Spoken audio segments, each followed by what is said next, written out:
Ya oke Zaners, kita juga sudah kedatangan narasumber berikutnya yang akan narasumber bergabung bersama kita, Mas Bang Benik. Halo. Halo Bang Benik. Selamat siang, Terima Bang kasih Thank you, sudah Darinda. hadir. Thank you. Gimana nih Bang Benik? Langsung Sehat? aja nih. Sehat. Happy banget. Happy. di tengah kondisi lagi pada merah-merah nih, anjlok-anjlok gini, anjlok-anjlokan. Happy banget. Oh, tetap happy ya? Kenapa nih kok tetap happy? Artinya diskon. Diskon besar-besaran. diskon ya. Dan beliau ada materi untuk kontennya kan yang Iya. menarik dan bermanfaat. Betul. Dan kita udah ramalkan ini dari bulan Oktober, Pak. Oh iya, bulan gimana Oktober tuh? kita udah bikin video market crash di Q1 ini. Jadi dari 3 bulan lalu kita udah bikin video.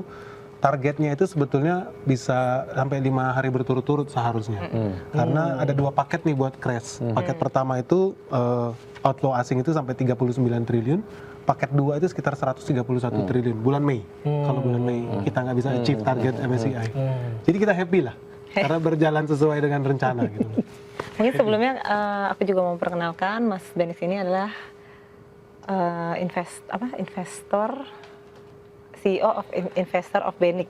Iya. CEO dan investor of Benix. CEO of Benik Investor, sorry. Oke. Investor Group. Sorry karena mendadak datangnya. Udah ada karena kan memang kita lagi ngomongin soal pasar yang katanya becek. Pasar yang katanya tidak lagi dipercaya. Ada review-review dari Ada MSCI dan premannya. sebagainya gitu kan. Tapi menurut Mas Benik sendiri melihatnya itu pasar kita itu seperti apa sekarang per hari ini?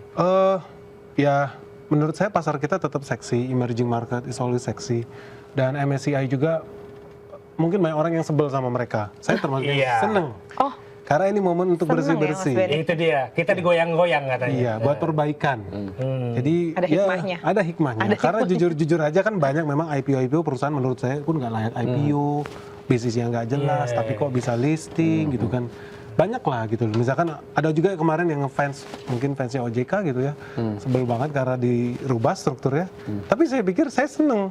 Soalnya gimana? Sampai sekarang banyak pinjol ilegal, bunga 2% sehari, masih beroperasi aneh, Dan masih digunakan. judol gitu kan. Banyak lah gitu. Memang harusnya kan itu tugas mereka gitu loh buat bersih-bersih itu. Tapi nggak menepis kemungkinan bahwa memang di belakang layar banyak aktor-aktor asing yang bermain. Karena ini bukan pertama kali atau kedua kali MSCI memanipulasi market emerging market. oke. Mereka udah pernah lakukan Ada ini di manipulasi Yunani, dari MSCI di ini. Argentina. Mereka udah lakukan itu berulang-ulang. Dan mereka sengaja polanya selalu sama, Pak. Mata uangnya dihancurin, setelah mata uangnya dihancurin, bursanya dihancurkan. Harga perusahaan jadi diskon semua Oke. di Yunani, case Yunani, Jerman masuk. Akuisisi pelabuhan harga diskon, 27 pelabuhan dibeli harga diskon, airport dibeli harga diskon, pabrik-pabrik dibeli harga Di diskon. case sekarang ini ada kemungkinan Oh ya harus, ini semua masalah geopolitik.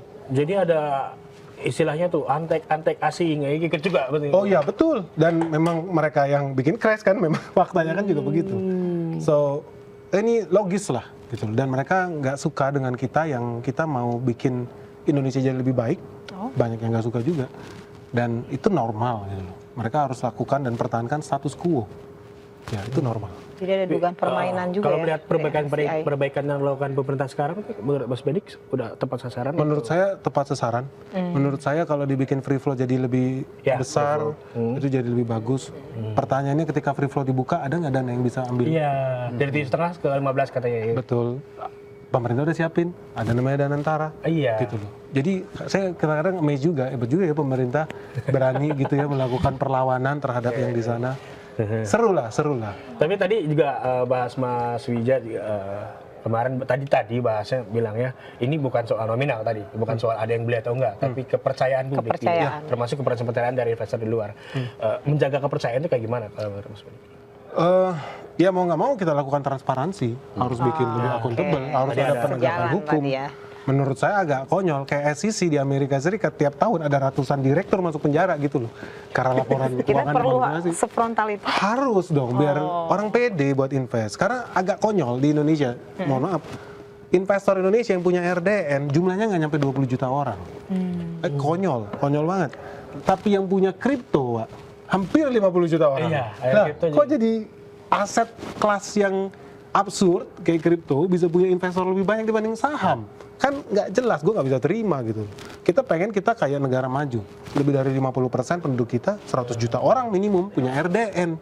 Artinya bursa efek kita hari ini mungkin harganya cuma 8.000, kalau bertambah jadi 100 juta orang, berarti market cap IHSG kita angka 30.000, 35.000. IHSG sangat gampang. Iya. Iya, ngelihatnya pasar saham kita juga di reviewnya buruk juga bukan tanpa alasan pasti kan. Berarti ada motif juga dong. Seperti tadi yang dibilang bahwa ada 10 saham yang justru paling besar PE-nya gitu kan. Iya. Padahal perusahaannya juga Gitu-gitu aja tanggungannya gimana? Saya setuju banget. Menurut saya absurd ada perusahaan di bursa efek yang PER-nya itu PER 400, artinya beli saham 400 tahun balik modal. Bisnis apa ini gitu?